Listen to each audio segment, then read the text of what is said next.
Vamos orar para dar início. Pai, muito obrigado por mais esse dia de vida que o Senhor nos dá, por mais essa semana que se inicia, pelo privilégio que nós temos de, no dia do Senhor, nos reunirmos com o teu povo para aprendermos mais a tua palavra, para prestarmos um culto agradável a ti. Ser conosco nesse momento, livra o nosso coração de distrações, dá-nos atenção para aquilo que será ensinado, dá-nos concentração para esse momento, para que possamos ser edificados e fortalecidos nesse dia. Dá-nos um coração que ama a tua palavra, que ama a tua presença, que ama aprender mais do Senhor, e que teu Santo Espírito faça do nosso coração um solo fértil, para que possamos em tudo crescer em graça diante do Senhor e para que Jesus Cristo seja sempre exaltado em nossa vida. É o que nós te pedimos, gratos, no nome de Jesus. Amém. Meus irmãos, então hoje, como que é o costume da aula? A gente faz uma pequena revisão. Hoje eu vou pular a revisão. Eu vou pular a revisão porque eu vou ver se eu consigo terminar hoje a aula esse assunto. Porque eu comecei a montar, pego uma coisa aqui, pego uma coisa ali, a hora que eu vi, 20 slides de novo.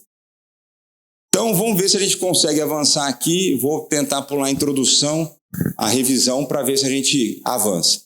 Então esse de longe, mas de longe tem sido o capítulo que a gente mais tem investido tempo. Então desde quando a gente começou os estudos na Confissão de Fé, eu acho que o recorde tinha sido o capítulo 8, que tinha sido 8 aulas. No capítulo 21, eu acho que nós chegamos em 21 aulas. Então, eu não sei, não está indo o número de aula por capítulo, não está, né? Porque o capítulo primeiro foram 5. Mas tem 21 aulas, mais ou menos, que nós temos estudado acerca do culto religioso e do dia do Senhor. Então, a gente passou pela liturgia, a gente viu os elementos de culto, E eu creio que foi importante a gente investir esse tempo, porque nós falamos sobre oração no culto público, falamos sobre jejum. E, naturalmente, quando a gente falava do culto público, a gente também trazia para a esfera individual. Então, a gente falou sobre um assunto que é pouquíssimo falado de maneira correta na vida da igreja, que é o jejum. A gente falou sobre isso, falou sobre os elementos do culto, por que o nosso culto tem um formato A e não B, enfim.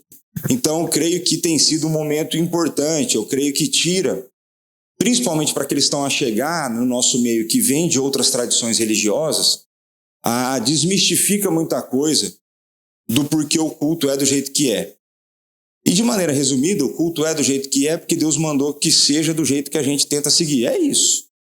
Então a gente não tem inovação, a nossa função aqui não é inventar, né? Então vocês nunca vão me ver entrando de mota, fazer graça aqui, tal, o dia que fizer isso já manda me demitir. E aí nem dá chance de arrependimento, já demite logo já, né? Mas pronto. E aí, na semana passada, a gente continuou a ver aí o parágrafo 8 do capítulo 21, e eu vou ler novamente, mas eu não vou ler todos os textos bíblicos. A gente vai direto para o texto que não foi explorado, que é Mateus 12.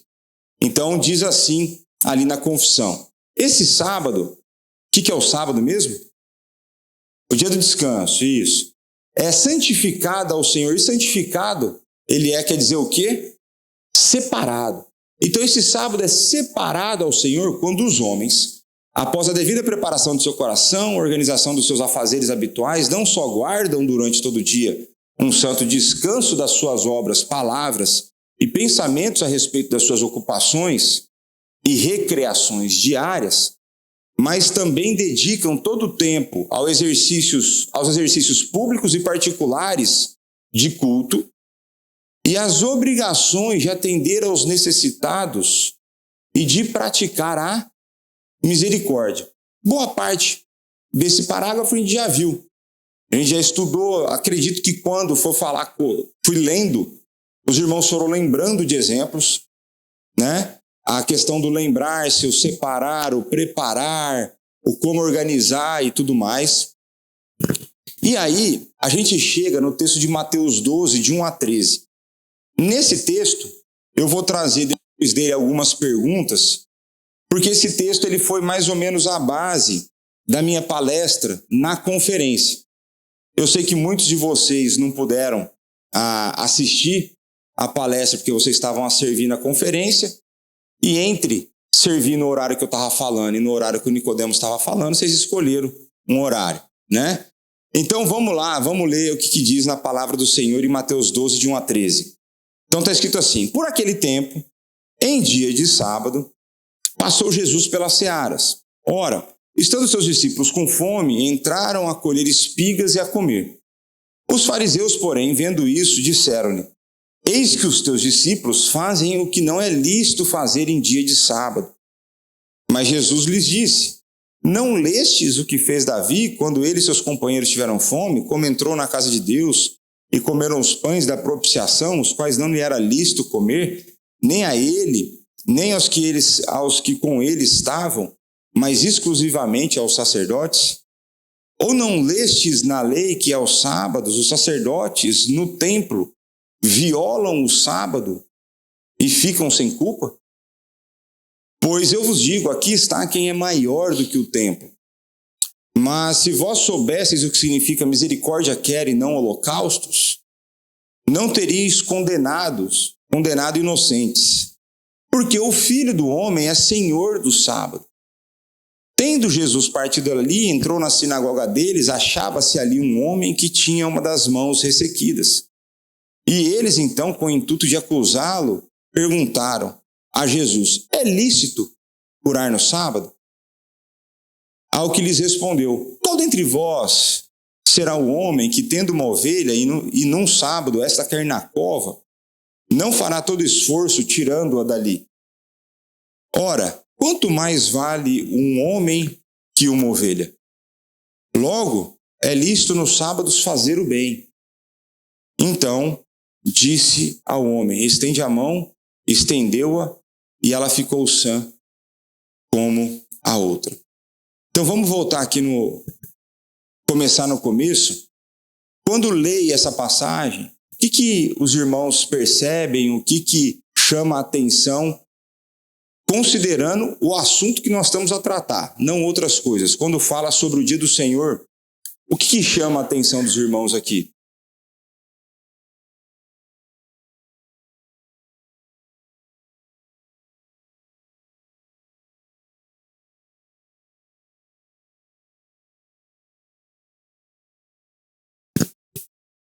Tá, então a Sônia está a trazer aqui que, apesar do dia ser voltado, que a gente tinha chamado dia do descanso, dentro desse dia há necessidade de nós fazermos obras de misericórdia. E aqui a gente pode pensar que essas obras de misericórdia, elas estão relacionadas com a razão pela qual os discípulos estavam a viajar. Porque aqui, o que é importante? Eu já falei isso em outro momento, mas é importante a gente pensar o seguinte: nem tudo que os fariseus falam está errado. Nem tudo. Mas, praticamente, ou a maioria das vezes que eles aparecem nas nossas histórias, eles aparecem fazendo o que é errado e falando o que é errado. Ok? Dentro da maneira como os fariseus interpretaram o Antigo Testamento, que é o que eles tinham em mãos, certo? O Novo Testamento ainda seria escrito. Aquilo que existia disponível de revelação especial, aquilo que existia disponível da revelação divina para o seu povo, que era o Antigo Testamento, os fariseus criaram, a partir da interpretação das Sagradas Escrituras, quantas regras? 613. 613 regras a partir do Antigo Testamento. Dessas 613, eu acho que eu não estou errado nesse número que eu vou falar, mas se eu estiver errado, é um número próximo a isso. 39 dessas regras são relacionadas ao dia do descanso. A quantidade razoável, não é? Você tem aí mais de 5% voltado para um tópico específico. Ou seja, é algo que eles davam muita importância. Só que dentro da maneira como eles desenvolveram isso, tinha contado, inclusive, quantos passos você poderia dar no dia do descanso. E fazer uma viagem não entrava nessa conta, excedia essa conta. E mais do que isso, a gente sabe que no dia do descanso não deveria, então, você trabalhar naquilo que rotinariamente você trabalha. Você não deveria buscar o seu sustento nesse dia. Qual que é o problema na maneira como os fariseus interpretam? Quando eles olham os discípulos a pegar espigas para comer, eles estão a interpretar que os discípulos estão a realizar um trabalho. É aquele o trabalho rotineiro deles? É dali que vinha o sustento deles? Não. Então, eles estavam a fazer o quê? Simplesmente a buscar alimento para si. Numa viagem que toda viagem que Jesus fazia tinha qual propósito? Aproveitar o verão e o sol para ir para a praia, jogar vôlei, tal. Não. Então Jesus ele viajava exercendo o seu ministério. Não é isso, num certo sentido, uma obra de misericórdia também? Não é? Então, quando a gente olha para cá, os fariseus estão a fazer uma acusação indevida. Essa acusação não se encaixa. E Jesus vai mostrar a maneira como ela não se encaixa. A primeira coisa que ele mostra, ele usa um exemplo muito difícil de difícil explicação, que eu não vou entrar no mérito agora, eu vou dar uma versão bastante resumida, que é como que Davi e os companheiros dele pegaram o pão exclusivo do sacerdote e não foram considerados numa ação de pecado. Quando a gente olha a situação que Davi e os companheiros estavam, eles estavam numa situação de vida e morte mesmo. Era a questão de que eles necessitavam daquele alimento. Mais do que os discípulos estavam a necessitar agora. Então o que Jesus está ensinando? Existe um princípio por trás desse dia. Se esse dia ele é feito para honrar a Deus, para glorificar a Deus, adorar a Deus, uma das consequências de quando eu amo a Deus é amar o próximo. E dentro do amar ao próximo, tem a questão de preservação da vida. Preservação da vida.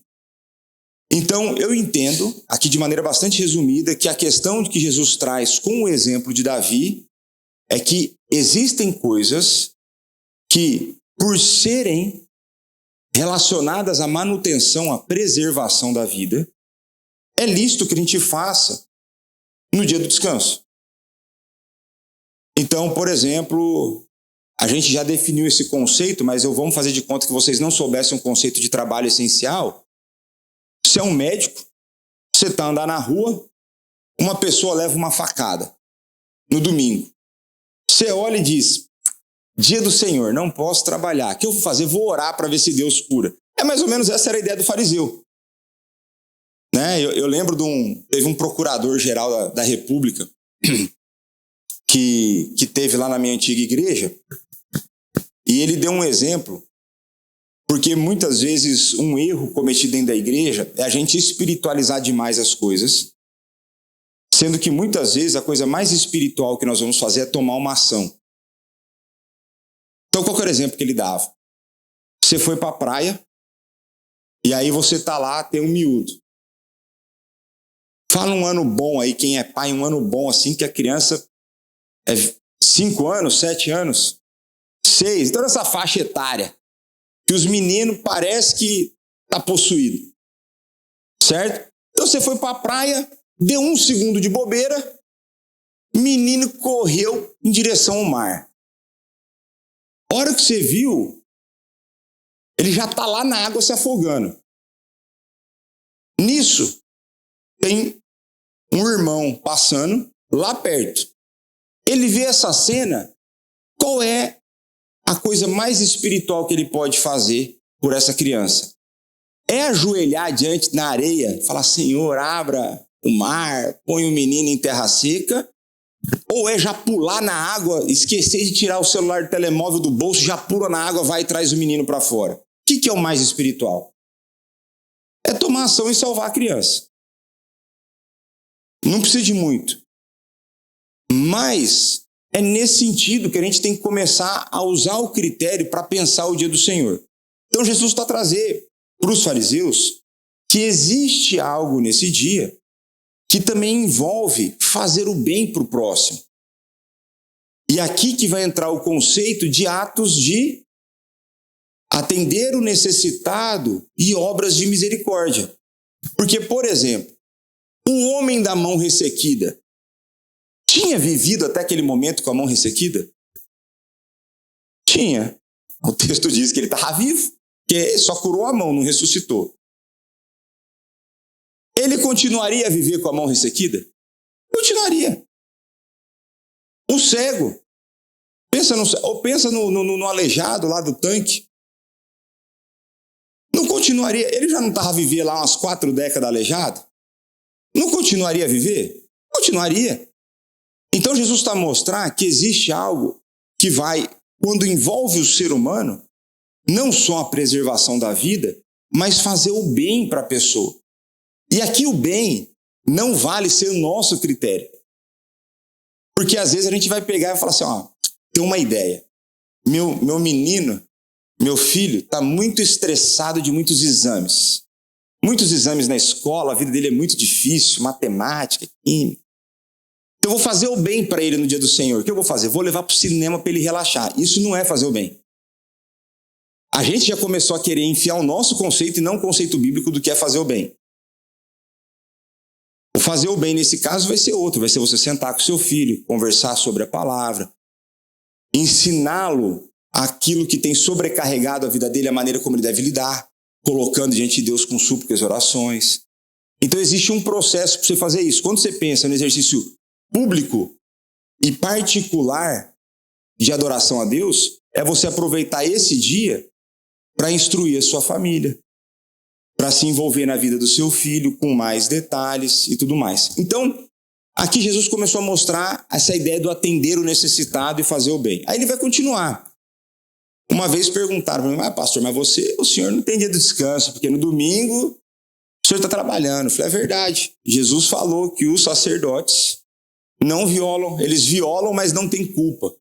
Então existe parte da minha função que exige que no dia que vocês descansam eu trabalhe. Mas eu também tiro uma folguinha, uns pedaços lá na segunda-feira, quando me deixam tirar a segunda.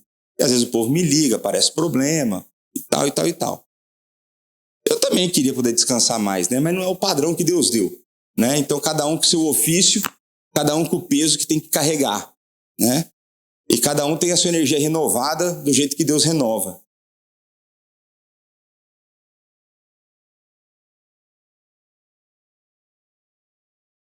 E isso, estou aqui a fazer uma obra de misericórdia. Eu queria que todos vocês se explodissem. Não, mentira, não é.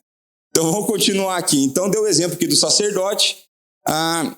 Aí depois, vamos ver o que ele vai falar. No verso 7, olha que interessante. Mas se vós soubesses o que significa misericórdia quero e não holocaustos, não teríeis condenado inocentes. Porque o Filho do Homem é Senhor do sábado. Uma coisa interessante. Em alguns momentos do Antigo Testamento, Deus vira para o povo e fala assim, quem disse que eu quero holocausto? Eu quero misericórdia. Mas foi quem disse? O Senhor disse que o Senhor quer holocausto. Porque não foi Ele que ordenou as ofertas? O que Deus está a ensinar então? Que o que Ele quer é o holocausto com misericórdia. Ele está a apresentar um conceito de que não adianta você fazer algumas coisas se a misericórdia não estiver presente no seu coração. Você vai ter uma versão parecida com isso no Novo Testamento, quando Jesus vai dizer o seguinte, ó, se você for ofertar e você se lembrar que você tem algo contra o seu irmão, o que você tem que fazer? Oferta, pede perdão em silêncio, outro dia você tenta ver como que vai resolver? Ele fala, larga a tua oferta de lado, vai ter com o teu irmão, vai resolver o problema com o teu irmão, depois você vem ofertar. Em outras palavras, é como se Jesus dissesse, se você fizer a oferta do jeito que você está a trazer, ele não vai aceitar. Que é a maneira como muitas vezes nós estamos presentes no culto é assim. Com problema entre irmãos, com briga entre a gente, com coisa mal resolvida. Às vezes a coisa mal resolvida vem do mesmo código postal, é lá de casa. E você vem para cá e você acha que você prestou um baita de um culto agradável. Não. Então, uma coisa importante, seu Geraldo.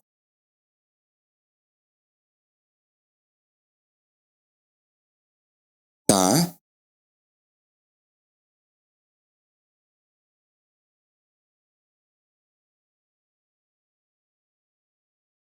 O senhor não passa o quê? Tá. Sim, lembrei.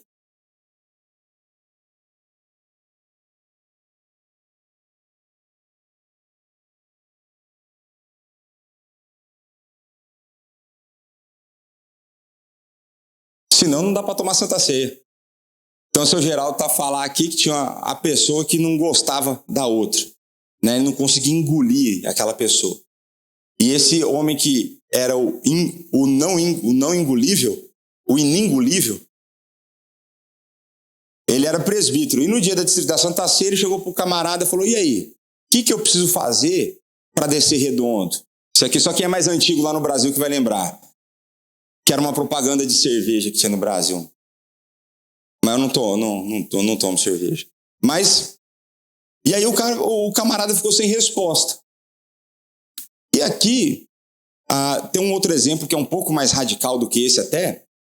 O meu antigo pastor, quando ele chegou na igreja, ele pegou a igreja dividida. Mas foi tão dividida que a senhora que foi entregar a chave para ele da casa pastoral, entregou para ele, não falou Deus abençoe, falou boa sorte. Vocês já imaginam o jeito que estava o negócio, né? E aí foi passando o tempo e tinha problema dentro do conselho. O conselho dividido entre si. Se as igrejas aprendessem isso. Um dia ele chegou, ele é não ortodoxo na maneira como ele pensa algumas coisas, ele é não convencional. Chegou na reunião do conselho e falou: a partir de hoje não tem mais Santa Ceia na nossa igreja. Os caras olharam: como assim, senhor está louco? Falou: louco são vocês que querem tomar da ceia do Senhor, servir a ceia do Senhor, estando brigado entre vocês. Enquanto vocês não se resolverem, não tem mais Santa Ceia na igreja. E está dado o recado. Rapaz, parece que essa reunião, eu participei de reuniões desse conselho com 13 presbíteros, com a igreja já bem maior, a reunião não passa de 2 horas. A nossa aqui é toda semana, 3, 4, 5 horas, dependendo do dia. Lá não passava de 2 horas, mas de jeito nenhum. Nesse dia, ela durou 4, 5, 6 horas. Que foi pedido de perdão, foi orar, foi resolver, e aí a Santa Ceia voltou a ser servida. E aí a igreja começou a avançar. Né? Mas essa ideia da misericórdia, a gente tem que adotar para a nossa vida e pensar se os nossos juízos, se as nossas ações, enfim, estão sendo permeadas pela misericórdia, para que a gente possa fazer análise. Então Jesus falou para os fariseus: vocês nem sabem o que é misericórdia. Você não consegue nem analisar corretamente a guarda do dia do Senhor, porque nem misericórdia no coração vocês têm. E aí Jesus faz uma afirmação que normalmente passa despercebido, que é o verso qual? 8. O que ele fala no verso 8? Porque o Filho do Homem é Senhor do sábado. O Filho do Homem é o Senhor do descanso, do dia do descanso. Ele é o Senhor.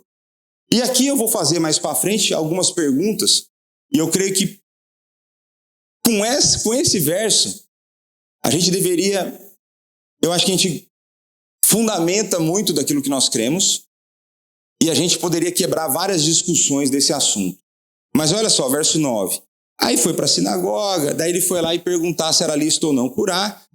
Jesus usou um princípio importante nesses versos finais, quando ele faz a comparação com a ovelha. Que princípio é esse que ele usa?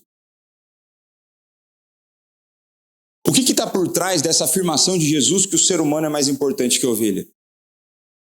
Ordem criacional. Sem citar, Jesus volta a Gênesis. Não é o homem mais importante que a ovelha? Não é o homem mais importante que o animal? E ainda assim, se o teu animal cair lá no buraco, você vai lá tirar ele.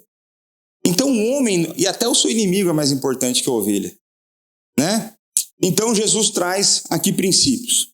Olha só essa citação do Andreas Kostenberger. Ele diz o seguinte: Jesus usou, portanto, as suas curas realizadas aos sábados, no dia do descanso, para desafiar tradições judaicas que eram antibíblicas e baseadas não na palavra de Deus, mas em raciocínios humanos falhos e concepções erradas de Deus.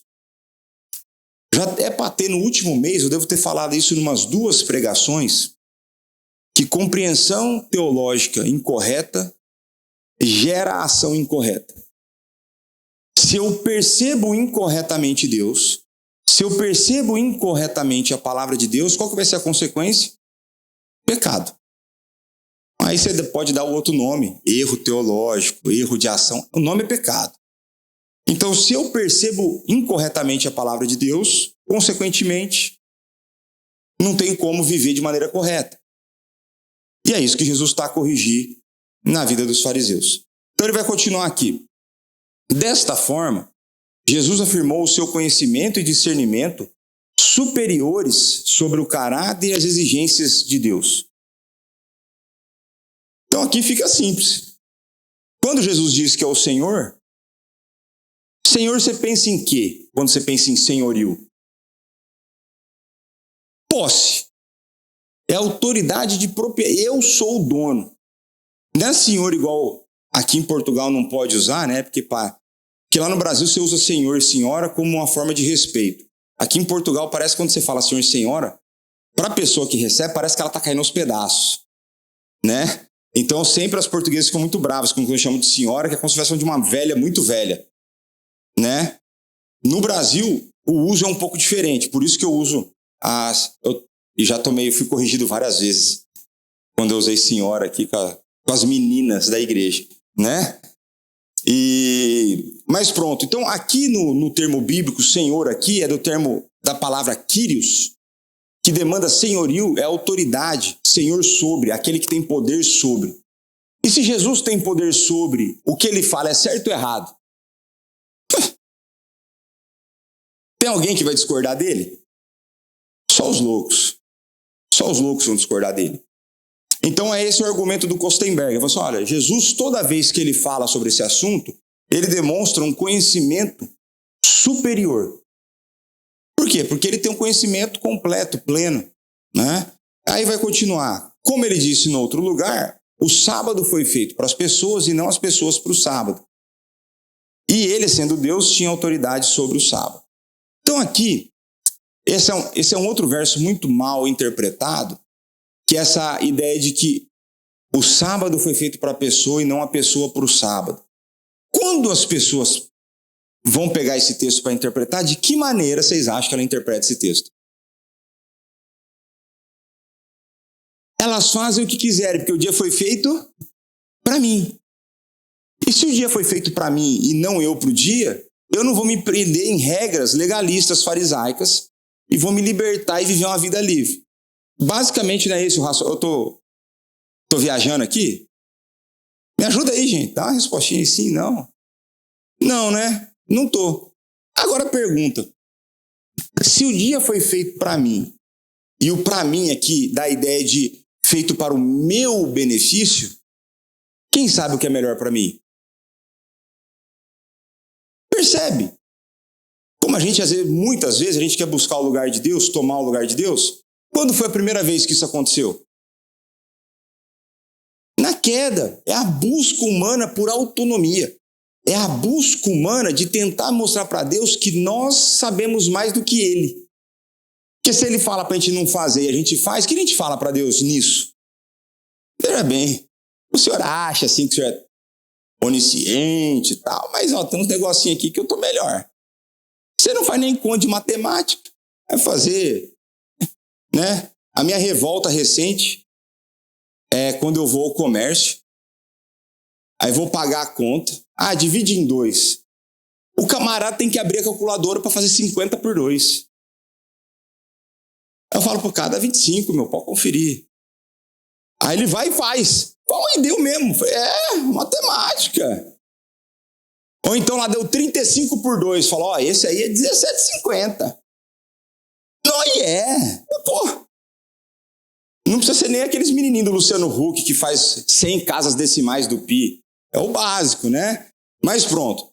Então, a gente tem essa loucura de querer falar para Deus, Ele que fez o dia, Ele que nos fez, e Ele fez o dia para nós, e eu vou aqui argumentar depois o que isso significa, e a gente quer discutir com Ele como a gente deveria usar. Vamos lá. E aí são as perguntas que eu trouxe na conferência, foram essas perguntas aí. E essas perguntas estão fundamentadas no verso 8, quando Jesus diz, eu sou o Senhor do sábado. Eu vou ler aqui, eu já coloquei todas, porque eu não vou gastar tempo em todas elas assim, mas se você prestar atenção em mim é melhor. Eu acho. Mas vamos lá. Poderia Jesus ser Senhor de algo que Ele destruiu? Porque normalmente, quando você está a falar com um cristão, que ele vai entender que o dia do Senhor não é um mandamento moral, e tem muitos, eu diria que a maioria, e até aqueles que se dizem reformados. Vou dar um exemplo. Tem um pastor que você deve ter ouvido falar, Mark Dever. Ele não guarda o dia do Senhor, para ele não existe isso. Que Jesus aboliu, cumpriu. Aqui eu vou contando aqui, porque daí você vai perdendo, vai caindo os ídolos, né? Mark Dever, lá o das 9 marcas da igreja saudável, né? Para ele não tem isso aí, para o Carson não tem isso aí. Agora, se Jesus fala que Ele é Senhor de algo, é Ele Senhor de algo que Ele ia extinguir? Faz sentido Ele tomar propriedade de algo que vai ser abolido? Na minha cabeça não faz. Na minha cabeça não faz. A outra pergunta, poderia ser Jesus Senhor de uma cerimônia judaica obsoleta? Ele não fala, eu sou o Senhor do sacrifício. Ele é o próprio sacrifício. É diferente. Mas ele fala, eu sou o Senhor do sábado. Apesar de nós sabermos que é Ele quem é o nosso descanso. Mas, poderia ele falar, eu sou o Senhor disso? E lembra, quando a gente pensa em história da redenção, o momento em que estava a acontecer, quando Jesus estava aqui, era um momento híbrido, um momento de transição. Era um momento em que uma página da história estava a ser virada. Onde as coisas estavam a se completar e uma forma de se viver estava a ser estabelecida. O cumprimento das coisas passadas, e aí a gente fala da lei cerimonial, por exemplo, estava a ser estabelecido, era na pessoa de Jesus, e a partir daí Jesus começa a dar várias instruções de como viver dali em diante. Ou não? Sim ou não? Sim. Fazer igual o profeta Miguel, sim ou não? Sim ou não? Aí, terceira pergunta. Poderia ser ele o Senhor de algo irrelevante? De algo que não importa para os nossos dias? Aí Jesus vai desperdiçar senhorio? Fala assim, tive uma ideia, eu sou Senhor de uma coisa que para vocês não vale de nada. Faz sentido? Na minha cabeça não faz sentido.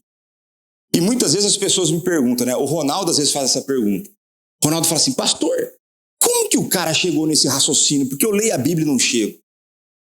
Fala, Ronaldo, tem um monte de coisa aí. Coração permeado pelas escrituras. A pessoa se debruçou nesse assunto durante muito tempo. Ela meditou sobre a palavra, não só leu a palavra. Ela conectou. Então, a interpretação das Sagradas Escrituras envolve interpretação de texto da mais altíssima qualidade.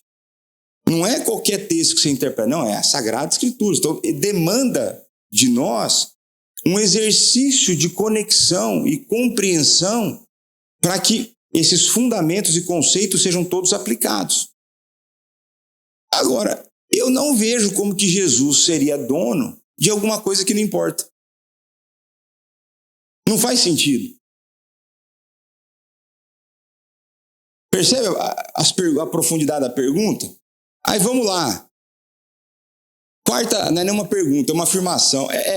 Poderia ele dizer, eu sou o Senhor do dia do descanso? mas eu não tenho nenhum mandamento acerca dele? Eu sou o Senhor, mas vou manter em segredo, não vou explicar nada para vocês. Poderia fazer isso? Para mim não faz sentido. Ou então, eu estou no comando do dia do descanso e ainda assim não tenho nada para dizer sobre ele.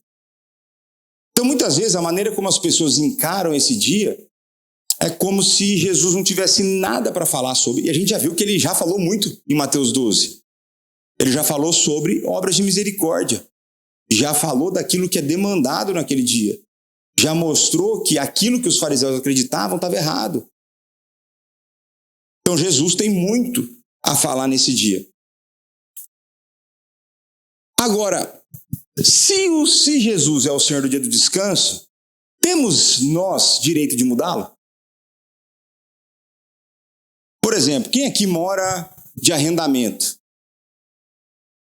Você tem o direito de mudar alguma coisa que está fora do contrato, dentro da casa, sem falar com o senhorio? Agora você acha... Veja, a gente respeita muitas vezes mais o senhorio da nossa casa do que a gente respeita o senhorio de Jesus Cristo. Porque na nossa casa a gente é todo cuidadoso. Aí que a igreja, o dia do Senhor, Jesus também não... Percebe como é complicado? Então a gente precisa respeitar o senhorio de Jesus Cristo. Porque se ele é o dono, é ele quem fala o que tem que ser feito. E a gente, na nossa época, a gente tem problema com a autoridade, principalmente as gerações mais novas. Eles são libertários, revolucionários e tal, eles têm problemas com a autoridade. A gente não pode ter problema. Jesus manda e a gente obedece. Deveria ser assim a vida. Deveria ser assim a vida, porque nós... Não é que a gente não quer, a gente não tem o direito de mudar. E toda vez que você acha que você fez alguma coisa diferente do que Deus mandou, você não mudou. Você só desobedeceu mesmo. Que a regra continua sendo a mesma. Não sei que estabelece a regra. Então, olha só. Quem lembra aqui, no Sermão do Monte, quando Jesus expõe alguns dos mandamentos, dos 10 mandamentos? Quem lembra aqui do Sermão do Monte? Mateus 5-8. Minha Bíblia tem Mateus 5-8, né? Chegou até 28, tem lá, né? Quando Jesus vai falar sobre os mandamentos, alguns dos mandamentos que ele expõe, alguns teólogos vão dizer que Jesus amplia o mandamento. Eu não gosto dessa ideia, não me parece bíblica.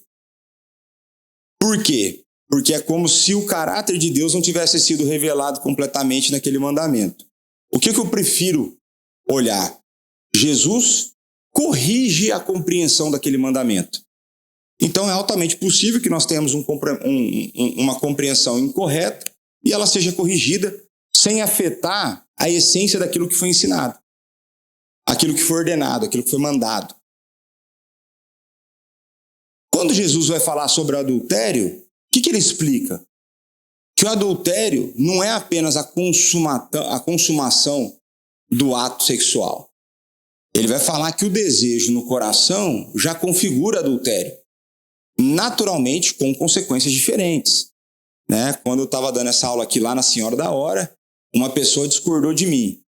Eu falei, não, então peraí. Você prefere encontrar o seu marido vendo pornografia ou com uma mulher na cama? Não, pastor, aí não pode. Você que pediu o exemplo. Você me falou, você discordou do que eu ensinei, eu vou te mostrar na prática que não dá. Então Jesus está a mostrar que apesar das consequências diferentes, o desejo do coração é o mesmo. Talvez você não tenha conseguido dar vazão àquele desejo, talvez você não tenha tido a oportunidade de dar vazão àquele desejo, mas o que leva é a mesma coisa.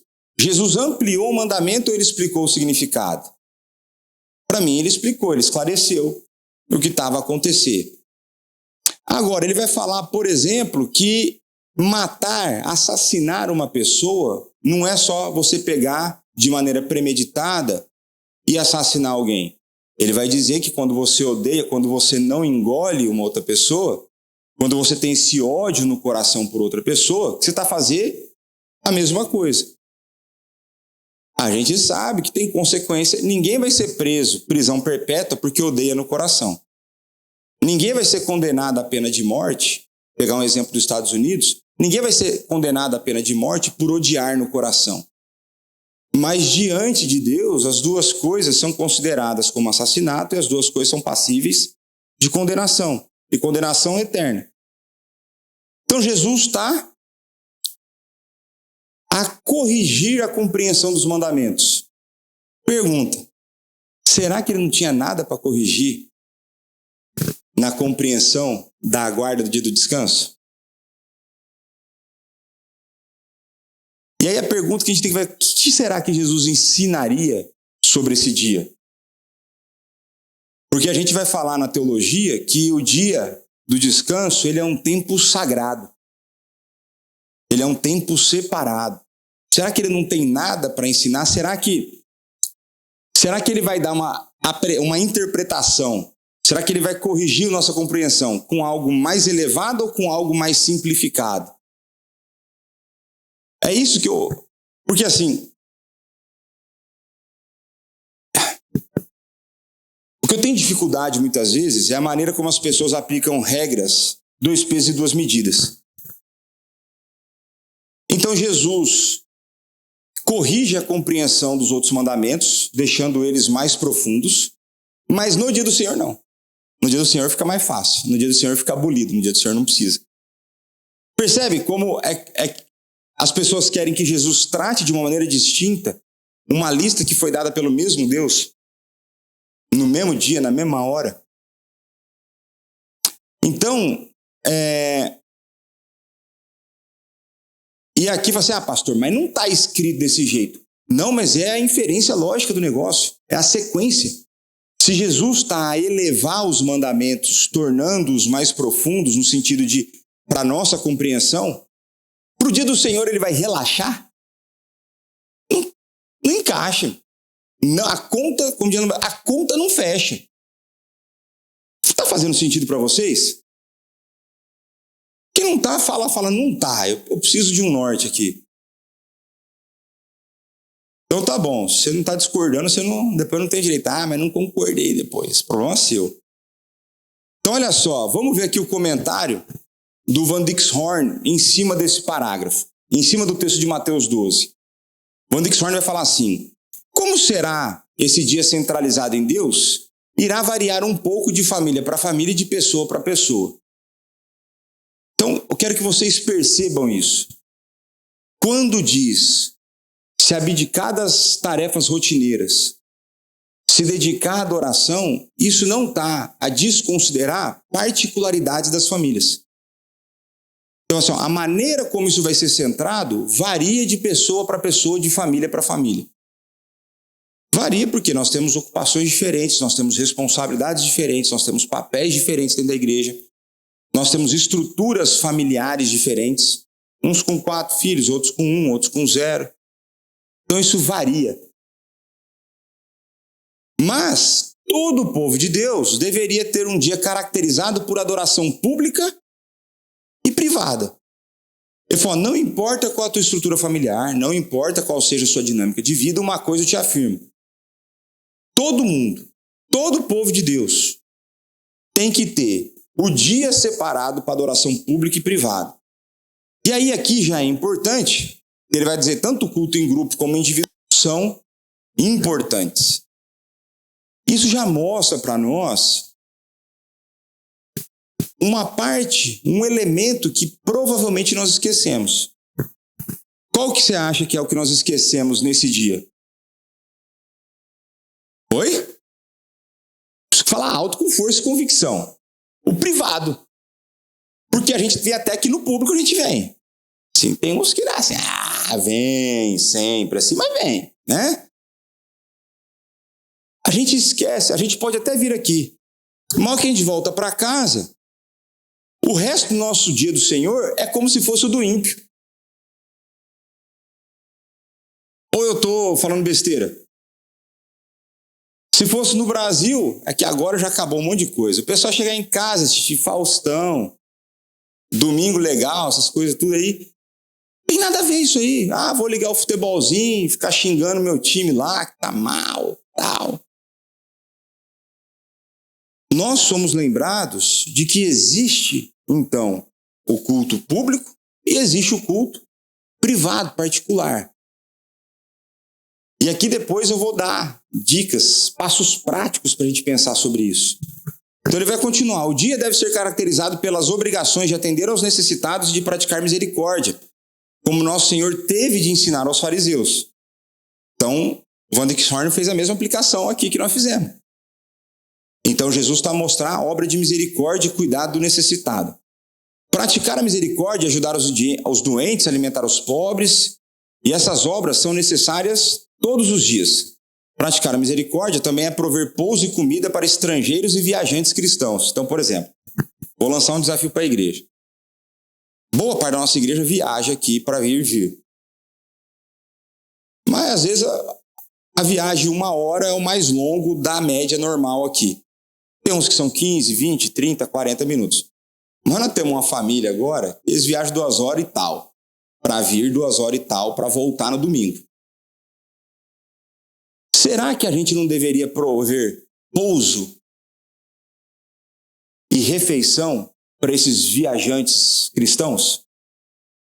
Ou será que nós, como irmãos na fé, deveríamos empurrá-los para o pecado quando eles vierem para cá?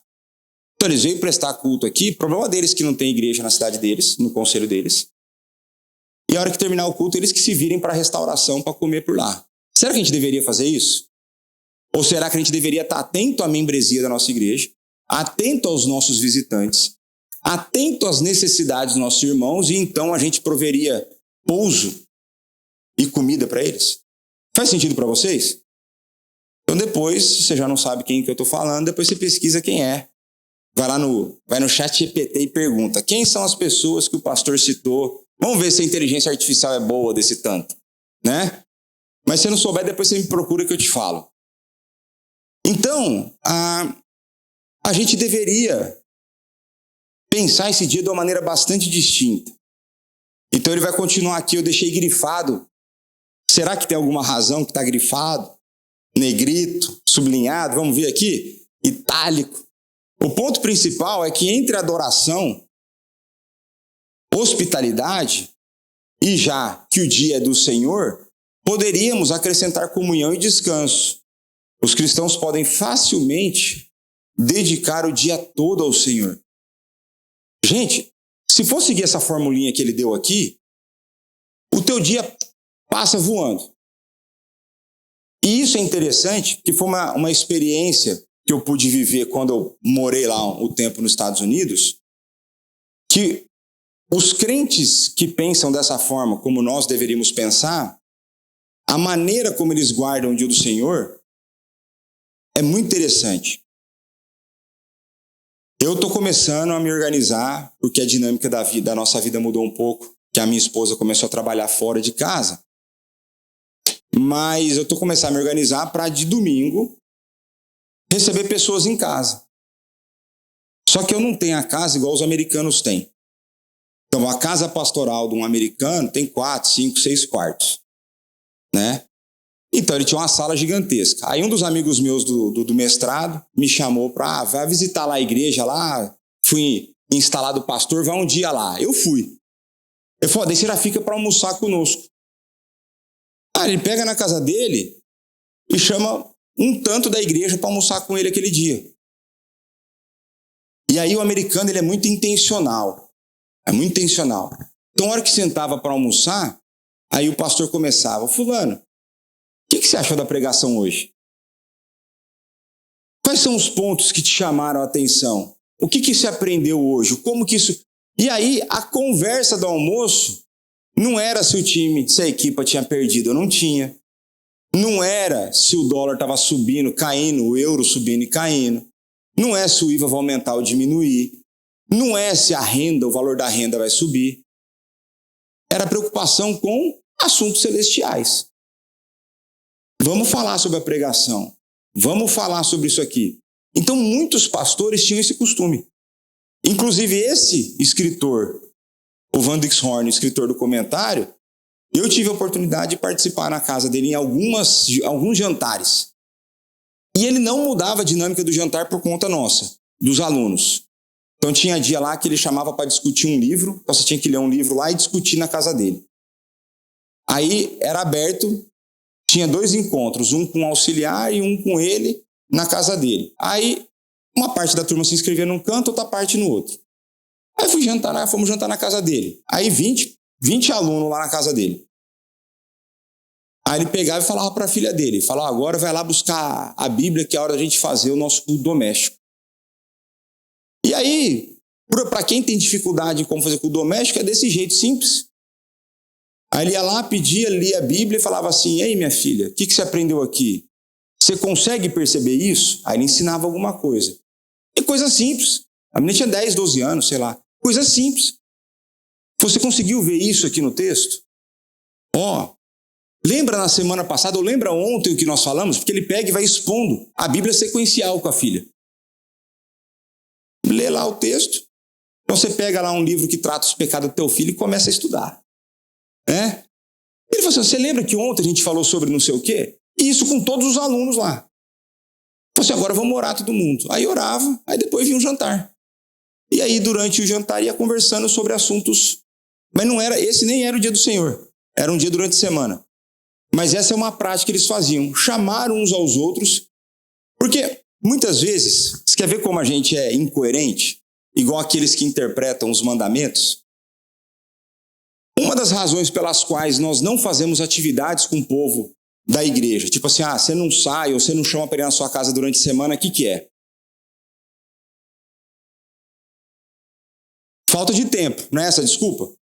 Eu estava tendo essa conversa com a minha esposa. Falei, minha filha, com todo respeito, a gente morava em São Paulo. Trânsito tinha em São Paulo. Tempo no trânsito e metro a gente perdia em São Paulo. Aqui você não pode reclamar. Agora, vamos lá. A gente trabalhava mais em São Paulo do que trabalha aqui. Ela trabalhava na empresa dela. Então como que está faltando esse tempo todo que você está reclamando? Tem alguma coisa errada nas nossas contas. Mas a gente fala que falta tempo durante a semana e às vezes eu entendo. Normal mesmo, tem dia que você está cansado. Não estou falando para você fazer. Mas esse vai ser o argumento que vai jogar contra você agora. Porque domingo você tem o tempo e você não faz. Porque ninguém aqui vai ter compromisso à tarde. Tem um compromisso à tarde que você não vem. E nós vamos falar sobre isso. Tem a reunião de oração que você não vem. Mas, se a gente separasse o dia, vou pegar aqui junta diaconal, vamos distribuir cabaço para o necessitado. Parte da tarde da junta diaconal seria ocupado não apenas com levar cabaço, mas fazer a devocional e entender a vida da pessoa e auxiliar a pessoa na dificuldade que ela está a ter. Porque muitas vezes a pessoa está num problema financeiro, não é porque ela não trabalha, às vezes é porque ela não sabe administrar o orçamento dela. E a junta diaconal tem condição de ajudar nisso também. É uma ação espiritual, se ajudar a pessoa a ter uma boa mordomia do dinheiro. A ensinar a botar o coração nos lugares certos, não ficar comprando as coisas erradas, né? Então, se a gente separasse isso, se você pegasse assim, hoje vou prover pouso e comida para aqueles que vieram lá de baixo. A tua tarde já foi. Tua tarde você preencheu ela e você pode conversar sobre coisas importantes nessa tarde. Aí, como você está gospel, você fala, vou terminar meu dia, porque é o dia do Senhor, vou finalizar meu dia lá na reunião de oração. A reunião de oração termina tão cedo que se você quiser, você consegue chamar outra pessoa para ir na tua casa tomar um lanche e todo mundo vai embora antes das 10 da noite. Se você quiser, dá tempo. Dá tempo de você fazer a tarde e a noite. Aquilo que você fala que você não tem tempo para fazer durante a semana. Mas você tem domingo, aí você não vai fazer. E veja, eu não estou falando para você fazer de tarde e de noite. Tem semana que você pode fazer isso, tem semana que não. Tem semana que você está mais cansado, vai tirar um cochilo à tarde, não tem mal. Tem semana que você recebe depois do almoço, mas você vai dormir mais cedo à noite, porque também você não vai dormir mais cedo no domingo. Porque você está mais cedo em casa, você não pegou trânsito domingo na média. Você não trabalhou até tarde domingo na média. Então, eu creio que a maneira como o Van Dixhorn estrutura aqui É muito interessante, porque fica muito fácil de você perceber a maneira como você tem que organizar o seu dia. E isso demanda esforço, meus irmãos. Demanda planeamento. E eu estou a planear isso aí lá em casa, estou na batalha para a implementação disso aí. Então ontem eu falei para minha esposa, era 7 horas da noite, sei lá. Virei para ela e falei assim, você tem almoço para amanhã? Não pensei nisso. A hora de você pensar é agora. Que se precisar, você vai no Pingo Doce ali. O meu almoço já está pensado. Eu tô de dieta. Aí, meu almoço já está pensado. Minha ausência de comida já está pensada. Aí, ela falou assim, não, eu acho que eu tenho isso, tenho aquilo. Eu falei, então confere no frigorífico. Garante lá na arca que está tudo lá. Ela foi, olhou, falou, pronto. Então o nosso domingo amanhã está garantido. Demanda esforço. Demanda você falar assim, mas eu estou cansado. Estou cansado, mas é melhor eu sair cansado hoje do que pecar amanhã descansado. Não é? Ou vocês acham que é melhor pecar descansado? É só para entender o seu coração, ver como que é o conceito, o seu funcionamento, né? Aí, o Van Dixhorn vai terminar assim, ó. Um dia com adoração de manhã e à noite. E aqui ele está falando que tipo de adoração de manhã e à noite? Pública. Ele está falando, se a tua igreja tem de manhã à noite, qual tem que ser o seu compromisso com a igreja? De manhã e de noite. Esse é um conceito que a gente se esquece. E tem hoje eu já estou vendo que vai ser o dia dos abanador. Mas o povo se esquece. O Spurgeon, vou falar igual o Rui. Spurgeon, então você pega, lá no Brasil a gente fala Spurgeon, né? Ele escreveu um devocional. Vocês conhecem o devocional do Spurgeon ou não? Como que é o nome? De noite. Por que será que o devocional dele é assim? Qual que é a lógica que ele tem por trás ali? Eu começo o meu dia na presença e eu entrego e termino o meu dia na presença. Eu vou sendo lembrado do Deus que eu sirvo todos os dias de manhã e de noite. Isso não é coisa de legalista. Isso é coisa de quem quer ter mais intimidade com Deus. E aí, quando você leva isso para o dia do Senhor, a igreja te oferece essa possibilidade coletiva de manhã e de noite. De manhã e de tarde, se quiser. 5 da tarde. A gente oferece. Porque durante a semana, na média, você faz o individual, o particular, o privado. E aí você pode exercer isso no domingo, coletivo. Então ele continua. Então, adoração de manhã à noite, comunhão e hospitalidade nesse intervalo. Ele falou, então, quem delimita ali, fala assim, ó, dentro desse manhã e de noite da igreja, investe tempo em comunhão com seus irmãos. E nunca confunda comunhão com sair para fazer alguma coisa. Nós agora estamos em comunhão uns com os outros, aprendendo. Porque na cabeça da igreja, eu acho que é por isso que tem muito crente obeso, a gente enfiou na cabeça da igreja que comunhão é comer junto. Então, às vezes fala assim, pastor, mas nós não vamos ter um momento de comunhão? Mas nós já estamos tendo. Não, mas vai ficar assim conversando outras coisas. Uai, é só esse outro tipo de coisa que é comunhão? É importante conversar sobre outras coisas também? É importante saber como está a vida do seu irmão? É importante saber se ele está com problema no trabalho? É. Tem outros dias para fazer isso também, porque senão você vai trazer o trabalho para o dia do Senhor, vai deixar o cara preocupado lá com o trabalho. Mas é importante ter esses outros momentos também. Mas é importante também ter esse. Porque eu falo para vocês, meus irmãos, nós não temos o costume de nos envolver na vida espiritual dos outros. Nós não temos essa preocupação. Isso para mim é falta de amor. Se tem um irmão seu passando vamos supor, uma necessidade financeira, uma má administração financeira, se você tem lá um pano de fundo igual ao meu, trabalhou em banco, não sei o quê, fez orçamento, sabe fazer orçamento e tal, controlar gasto, você é doido para ensinar essa pessoa a fazer isso. Agora, você não é doido para que a imagem de Cristo seja conformada nele. Então a gente não se preocupa na média com as nossas lutas espirituais. E nós estamos errados. A gente foi levado a pensar que se envolver na vida espiritual, chamar pecado de pecado, essas coisas é errado. A gente foi levado a acreditar nisso e a gente se deixou enganar, né? Mas há agora um tempo para um resgate nessa área, né? E ele fala aqui, ó, se você fizer adoração de manhã, de tarde, de noite, no intervalo comunhão, hospitalidade, olha só o que ele fala, tende a responder a maioria das perguntas sobre o que deve se praticar no dia do Senhor. Ou se você faz isso, a chance para erro é muito baixa. A chance para erro é muito baixa. Aí ele vai continuar, de fato, faríamos bem em evitar ser muito detalhista na definição de estruturas e atividades desse dia. Porque muitas vezes a pessoa vem me pergunta, pastor, pode ou não pode? Pode uma volta no parque ou pode 10 voltas no parque? Aí ele vai falar, veja, não fica preocupado em fazer essa estrutura, em tentar justificar uma volta no parque como um momento de adoração e contemplação, porque às vezes não é isso que você está fazendo. E às vezes pode ser. Mas a questão que ele vai trazer aqui, eu nem vou ler todo o texto aqui, mas o argumento dele vai ser o seguinte, veja a motivação do seu coração naquilo que você está fazendo. E a motivação do seu coração já vai passando o filtro passado ali, que é culto de manhã à noite, e hospitalidade e tudo mais, o resto que você for fazer, na média, e vou falar uma coisa para vocês, quanto mais a gente faz a gente tem esse tipo de postura, e a gente adota isso, mais gostoso fica e menos você quer fazer outras coisas.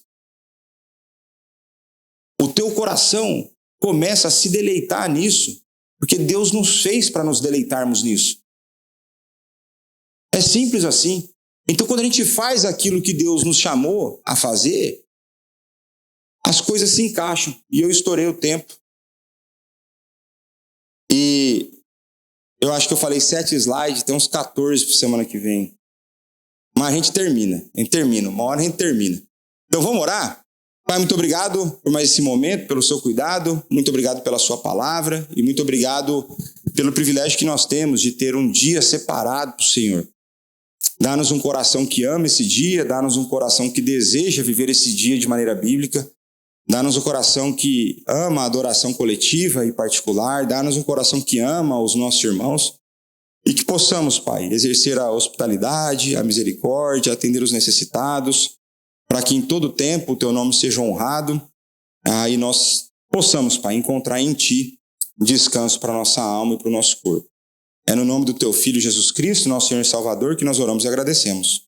Amém.